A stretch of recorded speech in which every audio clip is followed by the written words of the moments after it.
और शुभ समाचारों में शुभ शुरुआत हो गई है। प्रधानमंत्री नरेंद्र मोदी एससीओ समिट में शिरकत करने के लिए उज्बेकिस्तान के शहर समरकंद पहुंच चुके हैं। एयरपोर्ट पहुंचने पर प्रधानमंत्री का जबरदस्त तरीके से स्वागत हुआ। आज उनकी कई नेताओं के साथ अहम मुलाकात होने जा रही है। आपको बता दें, रूस, उज्बेकिस्तान, ईरान के राष्ट्रपति से प्रधानमंत्री नरेंद्र मोदी की द्विपक्षीय वार्ता होनी अब तय है। लेकिन ये भी देख लीजिए कि प्रधानमंत्री मोदी कल समरकंद पहुंचे तो क्या हुआ। प्रधानमंत्री मोदी और एससीओ के अन्य सदस्य देशों के नेताओं के स्वागत में वहां शानदार आतिशबाजी हुई।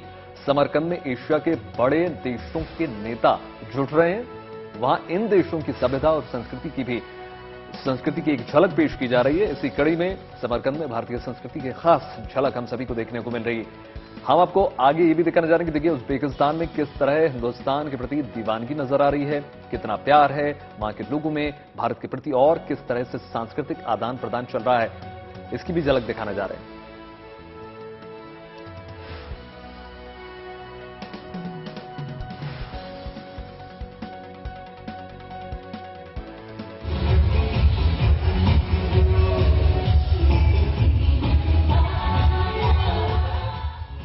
शंघाई सहयोग संगठन के शिखर सम्मेलन की बैठक से पहले मेहमानों के स्वागत के लिए समरकंद में बंधा शानदार समा।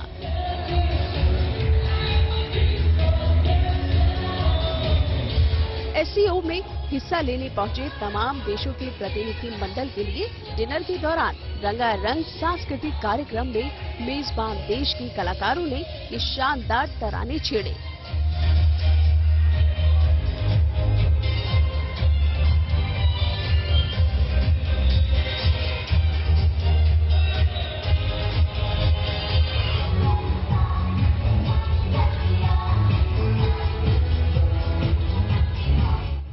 जिमी जिमी जिमी से लेकर डिस्को डांसर तक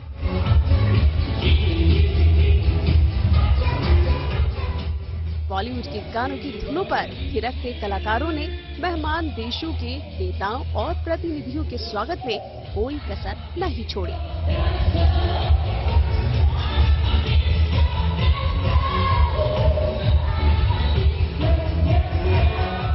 खास बात ये रही कि बॉलीवुड की इन लोकप्रिय धुनों को उज़्बेक कलाकारों ने ही अपने सुरों से सजाया।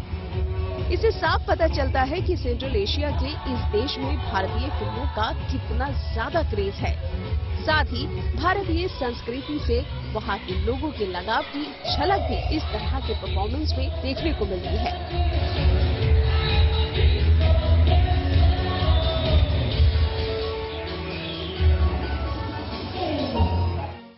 शंघाई सहयोग संगठन की बैठक के दौरान समरकंद में सदस्य देशों की सांस्कृतिक विरासत की झलक खास तौर से देखने को मिल रही है।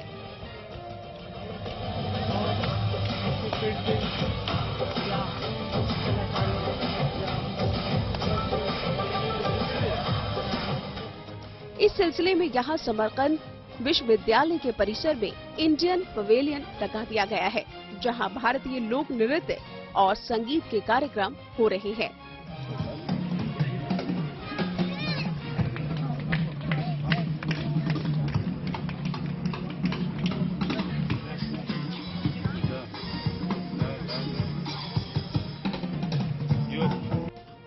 तो साथ ही साथ योग, धर्म और अध्यात्म से जुड़ी प्राचीन भारतीय परंपरा को भी शोकेस किया गया है, वो भी भारतीय नहीं बल्कि उज़्बेक नागरिकों के लिए।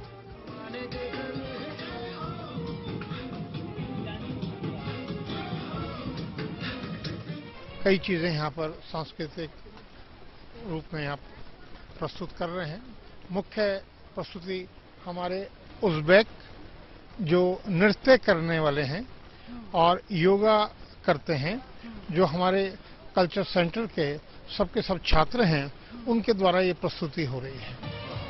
मकसद यही है कि विभिन्न क्षेत्रों में सहयोग बढ़ाने के साथ साथ एससीओ की सदस्य देश सांस्कृतिक स्तर पर भी एक दूसरे के करीब आए और सांस्कृतिक आदान प्रदान को भी बढ़ाए। समरकंद से गीता मोहन के साथ bureau report, good news today.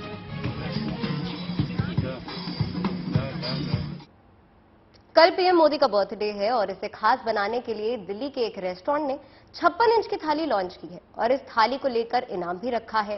क्या है इस थाली की खास बात और क्या है इसे खाने पर मिलने वाला इनाम, चलिए आपको बताते हैं।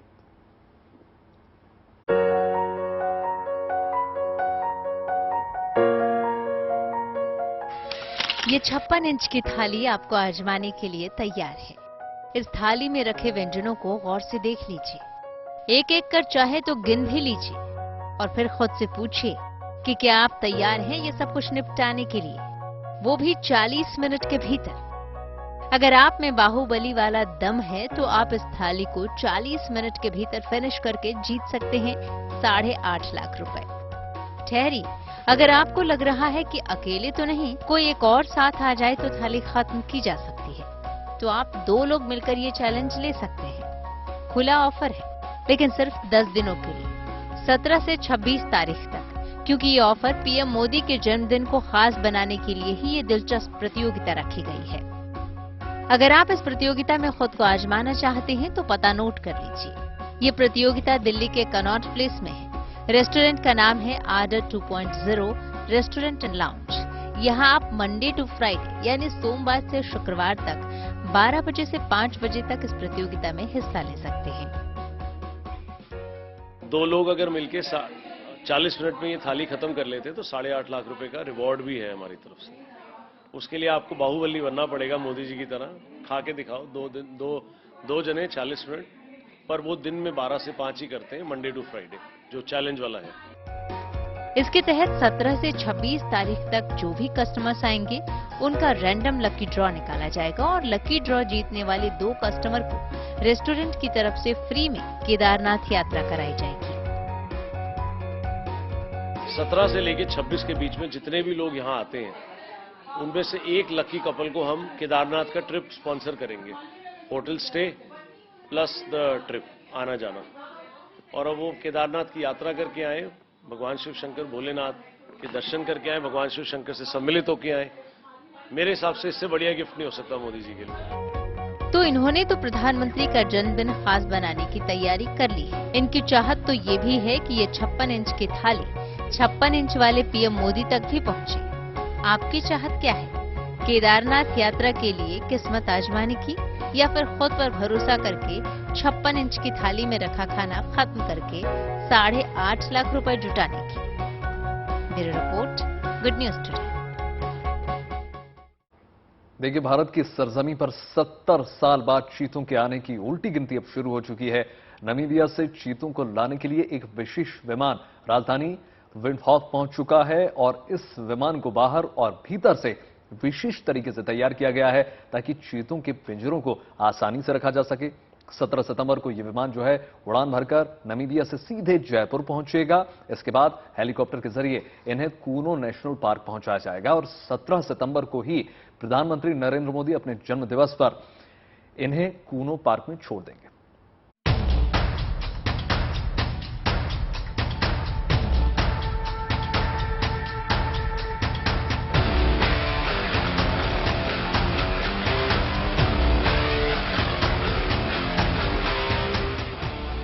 सत्तर साल बाद हिंदुस्तान की धरती पर चीता हवा से बातें करेगा।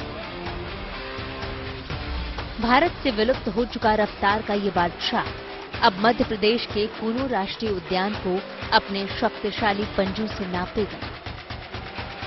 ये चीते नामीबिया से भारत लाए जा रहे हैं। सारी तैयारियां हो चुकी हैं। 8 अफ्रीकी चीतों को लाने के लिए स्पेशल विमान नामीबिया के हुशिया कोटाको अंतर्राष्ट्रीय हवाई अड्डे पर पहुंच चुका है। इंतजार अब 17 सितंबर का है, जब चीतों की पेंटिंग वाला ये स्पेशल प्लेन भारत में लैंड करेगा। इस पूरे मिशन की देखरेख के लिए भारत और नामीबिया सरकार की ओर से एक्सपर्ट की टीम गठित की गई है।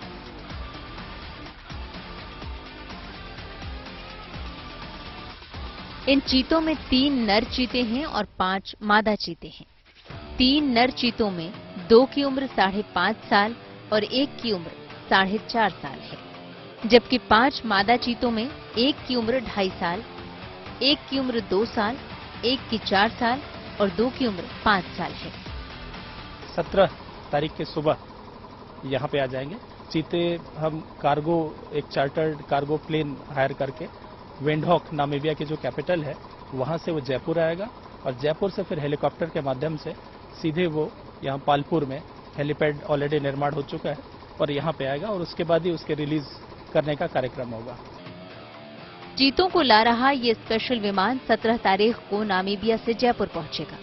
इस यात्रा के दौरान चीते खाली पेट रहेंगे। एक्सपर्ट के मुताबिक शिफ्टिंग के दौरान जानवर का पेट खाली होना चाहिए ताकि मितली जैसी शारीरिक समस्या से बच सके। जयपुर से हेलीकॉप्टर के जरिए इन चीतों को मध्य प्रदेश के कूनो नेशनल पार्क लाया जाएगा।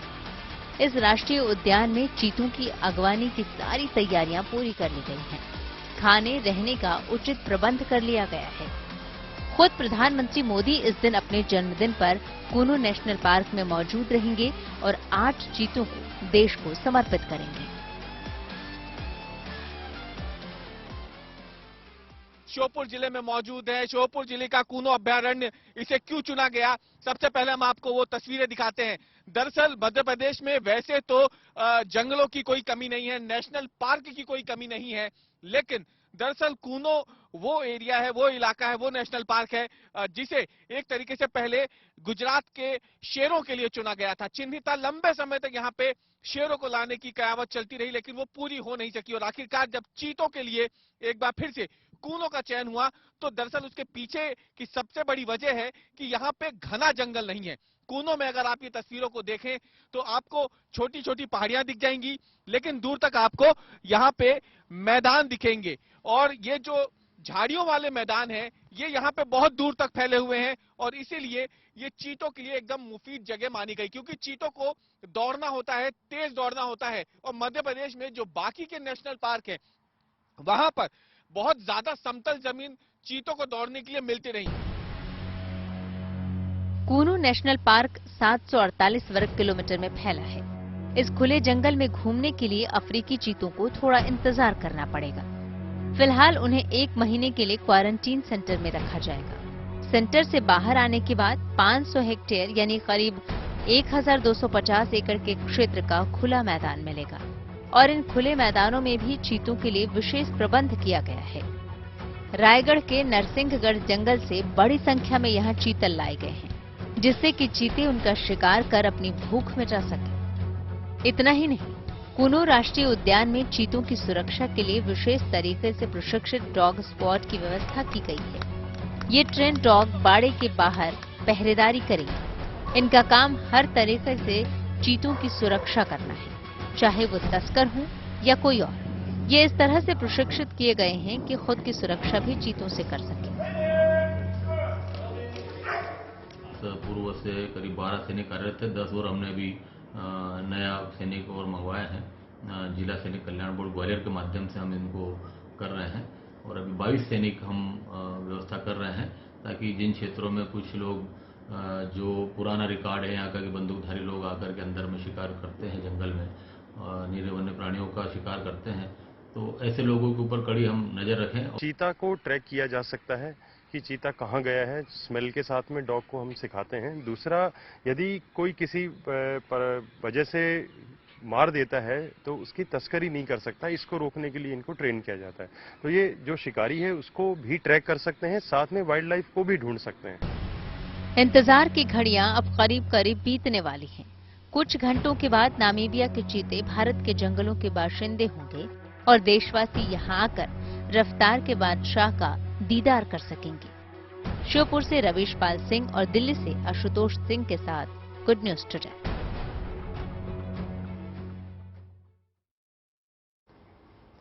गणेशोत्सव समाप्ति के बाद मुंबई में लालबाग के राजा के चढ़ावे की नीलामी हुई। परंपरा के मुताबिक गणपति विसर्जन के 3 से 4 दिन बाद लालबाग के राजा के चढ़ावे की गिनती होती है और फिर उसकी नीलामी होती है, जिसे श्रद्धालु लालबाग के राजा का आशीर्वाद मानकर खरीदते हैं। इस बार लालबाग के राजा को 5 करोड़ से ज्यादा का कैश का चढ़ावा मिला।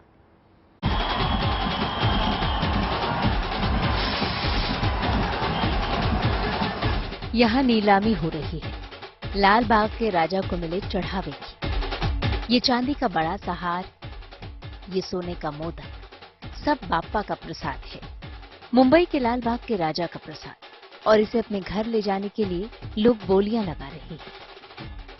हर साल की तरह गणपति उत्सव में लालबाग के राजा की विदाई के 3 या 4 दिन बाद उनको चढ़ावे में मिली चीजों की नीलामी होती है। इस बार भी हुई। बाप्पा में आस्था रखने वाले लोग इन सामानों के लिए बोलियां लगाते हैं ताकि बाप्पा के आशीर्वाद के तौर पर वे इन्हें अपने घर लेकर जा सकें। लालबाग के राजा की श्रद्धा पूरी दुनिया में लोग बहुत ज्यादा मानते हैं। ऐसे में हर साल लालबाग के राजा का विसर्जन होने के बाद एक ऑक्शन रखा जाता है और इस ऑक्शन में उन चीजों पे ऑक्शन किया जाता है जो चीजें दान की जाती है या जो चीज जो है वो चढ़ावे में भगवान को दी जाती है। पिछले 2 साल मुंबई में गणेशोत्सव पर कोरोना का साया था। मुंबई के इस खास उत्सव को लोग खुलकर मना नहीं पाए थे, लेकिन इस बार लोगों ने पूरे जोश और उत्साह के साथ गणेशोत्सव मनाया और श्रद्धालुओं ने लालबाग के राजा को जी भरकर चढ़ावा भी चढ़ाया। इस बार 5 किलो से ज्यादा सोना, 60 किलो से ज्यादा चांदी, हीरो कंपनी की एक बाइक और 5 करोड़ से भी ज्यादा कैश लालबाग के राजा को चढ़ावे में मिला है। 5 किलो सोना हम लोग गिन चुके हैं, वो सोना आ चुका है और 60 किलो चांदी भी आ चुके हैं। लोगों ने भर भर के किया है। समाज के प्रति जो भावना है लालबाग के राजा के चरणों में, और हमारी भी जिम्मेदारी बढ़ती है क्योंकि इसमें सब जो निधि जमा होगा हमारे पास, उसमें हमको सामाजिक काम करने का है।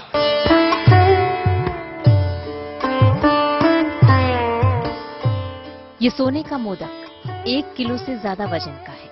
इसे एक श्रद्धालु ने गणपति को गुप्त दान किया है। ऐसी कई चीजें बाप्पा को चढ़ावे में मिली हैं। हार, गले की चेन, अंगूठी जैसे आभूषणों से लेकर मूषक, मोदक और गणपति की सोने चांदी की मूर्ति तक लालबाग के राजा को चढ़ावे में मिली है। मंदिर के व्यवस्थापकों का कहना है कि बाप्पा में आस्था रखने वाले भक्तों की मुराद पूरी होती है तो वो मनचाही चीजें दान करते हैं। सोने का मोदक आया है लालबाग के राजा के चरणों में, जो 1 किलो 255 ग्राम का सोने का मोदक है और बहुत खूबसूरत ये मोदक है। जिस भी किसी भाविक की मनोकामना पूरी हो चुकी है उसने लालबाग के राजा के चरणों में हुंडी में गुप्त दान डाला है और बहुत आकर्षक मोदक है। वही हम लोग भी सब देख रहे थे। तो ऐसे दान आते हैं लालबाग के राजा के भाविकों की, जैसी मनोकामना पूरी होती है वो चरणों में दान देते हैं। जिस श्रद्धा भाव से लोगों ने लालबाग के राजा को चढ़ावा चढ़ाया, अब उसी श्रद्धा भाव से नीलामी में रखी गई उनकी चीजों को खरीदकर लोग इसे बाप्पा का आशीर्वाद मानकर घर ले जा रहे हैं। पारस दामा, मुंबई, गुड न्यूज टुडे। बाद भारत के सैन्य रक्षा की स्वदेशी मिशन के कर लेते हैं। कुछ वक्त पहले तुर्की ने भारत से ड्रोन की डील करने से मना कर दिया था, जिसके बाद भारत ने खुद ही ड्रोन का मिशन अपने हाथों में ले लिया था और आज भारत दुनिया का सबसे शक्तिशाली सैन्य ड्रोन बनाने के बेहद करीब है। क्या है ये ड्रोन और क्यों इसे दुनिया का सबसे बेहतरीन ड्रोन कहा जा रहा है, चलिए आपको दिखाते हैं इस रिपोर्ट में।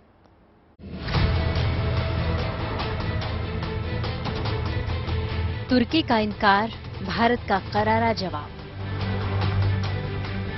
वायरक्तार पर तापस के जरिए वार। रूस यूक्रेन युद्ध में इस्तेमाल तुर्की का खतरनाक वायरक्तार TV-2 ड्रोन की खासियत ने कई देशों को अपना कायल बना लिया है। लिहाजा कई देशों ने इसकी खरीदारी में अपनी दिलचस्पी दिखाई, लेकिन तुर्की ने भारत को अपना वायरक्तार TV-2 ड्रोन बेचने से इनकार कर दिया। हिंदुस्तान पर पाकिस्तान को तवज्जो देते हुए तुर्की ने उस ड्रोन की डील कर ली। हालांकि हिंदुस्तान ने सीधे तौर पर यह जता दिया है कि वो किसी का मोहताज नहीं है। वो दूसरे देशों के ड्रोन पर निर्भर नहीं रहने वाला और अपने स्वदेशी ड्रोन की तैयारी में जुटा हुआ है, जिसका नाम है तापस BH-201। अब जरा हिंदुस्तान के तापस BH-201 ड्रोन की खासियत भी जान लीजिए। भारतीय ड्रोन तापस BH-201 तुर्की के TV-2 ड्रोन से न सिर्फ लंबाई में बड़ा है बल्कि स्पीड में भी तेज है। इसके साथ ही भारत का तापस ड्रोन तुर्की के ड्रोन से ज्यादा ऊंचाई पर आराम से कंट्रोल किया जा सकता है। दोनों की तुलना करें तो तापस BH-201 ड्रोन 9.5 मीटर लंबा और 20.6 मीटर चौड़ा है। इसका वजन करीब 1800 किलो है और ये 130 से 180 HP पावर तक जनरेट कर सकता है। वहीं तापस की टॉप स्पीड की बात करें तो ये 224 किलोमीटर प्रति घंटे की रफ्तार से उड़ सकता है। इसके साथ ही तापस 35,000 फीट की ऊंचाई पर 24 घंटे तक टिक सकता है, जबकि इसकी रेंज करीब 1000 किलोमीटर की है। दूसरी ओर तुर्की के किलर बायरख्तार TB2 ड्रोन को कंट्रोल करने की रेंज 4000 किलोमीटर है। इसका 105 HP का इंजन टेक ऑफ के 27 घंटे बाद तक ये हवा में टिका रह सकता है। स्पीड की बात करें तो ये 130 किलोमीटर प्रति घंटा से लेकर 222 किलोमीटर प्रति घंटे की रफ्तार से उड़ सकता है। भारत के इस एडवांस तापस ड्रोन का इस्तेमाल सभी तरह के आर्म्ड मिशन और निगरानी के लिए किया जा सकेगा। तुर्की के ड्रोन डील को लेकर हिंदुस्तान को ना और पाकिस्तान को हां करने का खास असर नहीं होने वाला। हिंदुस्तान ने तुर्की को साफ साफ जता दिया है कि वो अपना खुद का ड्रोन बनाने में सक्षम है। सुरक्षा उपकरणों के मामले में वो पहले से मजबूत स्थिति में है और कई देशों के साथ मिलकर खुद को और भी ज्यादा मजबूत कर रहा है। Bureau report, good news today. Delhi के राजौरी गार्डन में गुरुद्वारे में मात्र 750 रुपए में डायलिसिस की जा रही है। यहां मरीजों के लिए जापानी टेक्नोलॉजी की मशीन लगाई गई है। यहां यही नहीं, आपको बता दें, अनुभवी डॉक्टर्स की टीम भी यहां पर मरीजों की सेवा करने के लिए तत्पर है, मौजूद है। अगर किसी मरीज के पास 750 रुपए भी नहीं है तो उसके मुफ्त इलाज की व्यवस्था भी की जा रही है। राजौरी गार्डन गुरुद्वारे की ये पहल मरीजों के लिए किसी वरदान से कम नहीं है।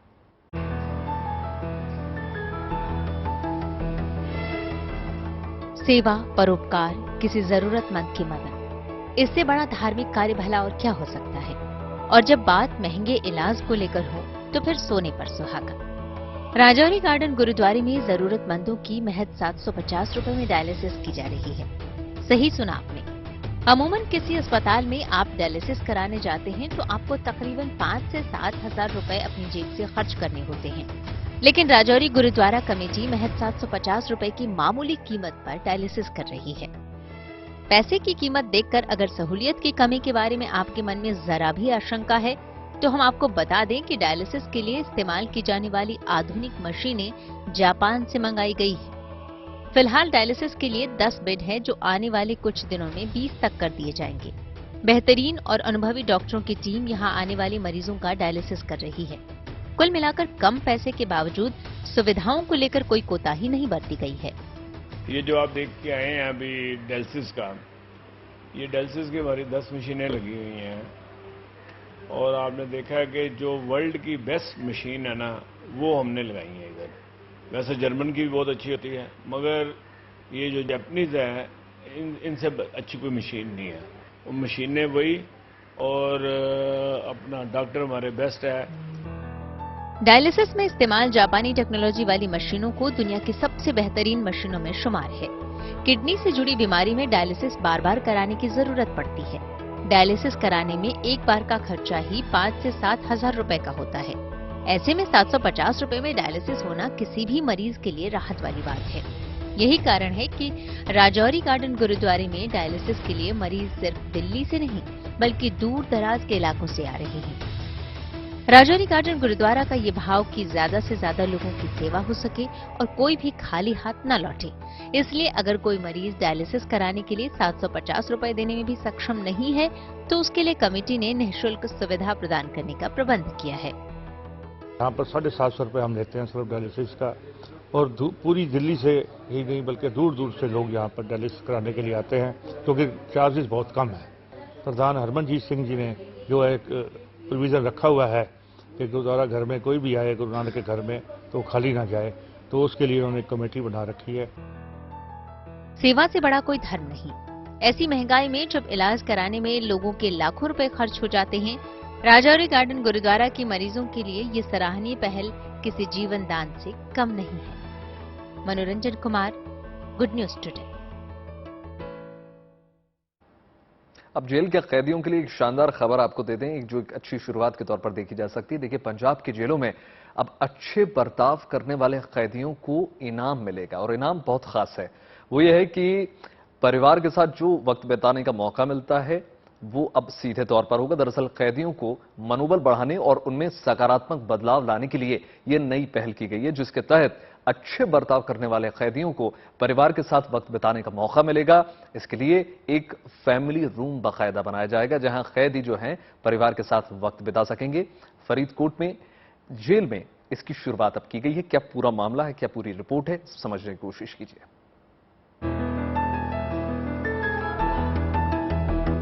ये तस्वीरें पंजाब के फरीदकोट जेल की हैं, जहां एक पिता की आंखें नम हैं। पूरे 6 साल बाद इसने अपनी बच्ची को गले लगाया है। अपने परिवार, अपने बच्चों से मिलकर कैसा लग रहा है? पूछते ही डबडबाई आंखों ने सारे बांध तोड़ दिए। गला रुंध है, आंसू आंखों से बह निकले। शायद इसी एहसास को पंजाब पुलिस ने महसूस किया और कैदियों के लिए एक नई मानवीय पहल की। पंजाब की जेलों में अब अच्छा बर्ताव करने वाले कैदियों को अपने परिवार से इसी तरह मिलने का मौका मिलेगा। पहले सीखचों के आर पार खड़े होकर बातें होती थी, अब कैदी अपने परिजनों का स्पर्श महसूस कर सकेंगे। अपने बच्चों के सिर पर हाथ फेर पाएंगे, उन्हें सीने से लगा पाएंगे। जेल के अधिकारी भी मानते हैं कि स्पर्श की भाषा में बड़ी ताकत होती है। फिल्म भी देखी होनी है मुन्ना बाई MBBS, ਉਹਦੇ ਵਿੱਚੋਂ ਆਪਾਂ ਦੇਖਦੇ ਹਾਂ ਵੀ ਜਦੋਂ ਕਿਸੇ ਨੂੰ ਜੱਫੀ ਪਾ ਕੇ ਮਿਲਦਾ ਹੈ ਤਾਂ ਬੰਦਾ ਅਗਲਾ ਖੁਸ਼ ਹੋ ਜਾਂਦਾ ਹੈ, ਠੀਕ ਹੈ, ਤਾਂ ਉਹਦੇ ਸਾਰੇ ਗਿਲੇ ਸ਼ਿਕਵੇ ਦੂਰ ਹੋ ਜਾਂਦੇ, ਥਕਾਵਟ ਕੋਈ ਵਰਕਰ ਆ ਉਹਦੀ ਦੂਰ ਹੋ ਜਾਂਦੀ ਹੈ। ਸਿਮਿਲਰਲੀ ਉਹੀ ਫੰਡਾ ਹੈ ਗਾਂ ਅੱਗੇ ਆਪਾਂ ਹੌਲੀ ਹੌਲੀ ਤੋਰ ਰਹੇ ਹਾਂ। पंजाब की जेलों में अब एक नया कमरा होगा और इसी कमरे में वो कैदी जिन्होंने अपने व्यवहार में सुधार लाया है, उन्हें अपने परिवार से मिलने का मौका मिलेगा। अपने परिजनों को छूने, करीब से देखने का मौका मिलेगा। बाहरी दुनिया से कटे कैदियों के लिए ये किसी बड़े तोहफे से कम नहीं है। हाँ, ये जरूर है कि ये सुविधा उन्हीं कैदियों के लिए है जो कभी पैरोल पर बाहर नहीं गए या फिर जिन्होंने अपने व्यवहार से जेल अधिकारियों का दिल जीता हो। किसी गैंगस्टर जत्थेबंदी नाल ਜਾਂ ਕੋਈ ਜੁੜਿਆ ਹੋਇਆ ਹੈ ਜਾਂ ਕੋਈ ਬਦਮਾਸ਼ ਟਾਈਪ ਕੋਈ ਹੈ, ਉਹਨੂੰ ਵੀ ਇਹ ਫੈਸਿਲਿਟੀ ਨਹੀਂ ਦੇਵਾਂਗੇ ਅਸੀਂ। ਮਤਲਬ ਇਹ ਇੱਕ ਕਾਮਨ ਮੈਨ ਨੂੰ ਵਿਦ ਗੁੱਡ ਉਹਦਾ ਜਿਹੜਾ ਹੈਗਾ ਆਪਣਾ ਬਿਹੇਵੀਅਰ ਦੇ ਨਾਲ ਅਸੀਂ ਫੈਸਿਲਿਟੀ ਦੇਵਾਂਗੇ। जेल के डीजीपी और जेल मंत्री के दिशा निर्देश से पंजाब की जेलों में एक अच्छी पहल शुरू की गई है। इसका नाम परिवार मिलनी रखा गया है और इसकी शुरुआत फरीदकोट जेल में हो गई है। Prem Pasi, Faridkot, good news today.